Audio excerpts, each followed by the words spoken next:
అనుగ్రహిస్తూ ఉంటుంది. అవి జగత్కారకములు, జగత్ పోషకములు. అయితే ఇందులో ఒక తమాషా ఉంది.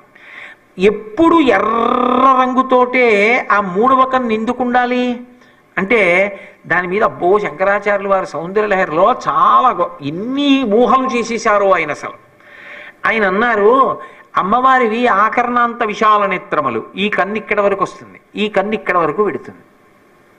భీమవరంలో మావుళ్ళమ్మ తల్లి ఉంది, మీరు ఆ మూర్తిని చూస్తే ఆశ్చర్యపోతారు. ఇక్కడ వరకు కళ్ళు ఉంటాయి, కానీ ఎంత అందంగా ఉంటుందో తల్లి, ఇక్కడ వరకు ఉంటాయి. ఈ కళ్ళుట ఓ పని చేస్తూ ఉంటాయిట, కళ్ళు చూడాలంతే. కానీ ఇవి అమ్మవారు కావ్యాలాప వినోదిని కదూ, మహాకవులు వచ్చి అక్కడ కూర్చుని కావ్యాలు చెప్తుంటే ఈ కన్ను ఇక్కడ వరకు వెళ్ళి వింటూ ఉంటుందిట, ఈ కన్ను ఇక్కడ వరకు వెళ్ళి అది కూడా వింటూ ఉంటుందిట. ఈ కన్ను అసూయ పడుతుందిట, నేను కన్నే, ఉపయోగం ఏమిటి, ఈ రెండు చక్క చెవుల దగ్గరికి వెళ్ళి వింటూ ఉంటాయి, నేను ఇలాగే ఉండాలి, ఇటు ఇటు వెళ్ళడానికి లేదు అని అసూయతో ఎర్రబడిందమ్మా, అందుకే ఎర్రగా ఉంది.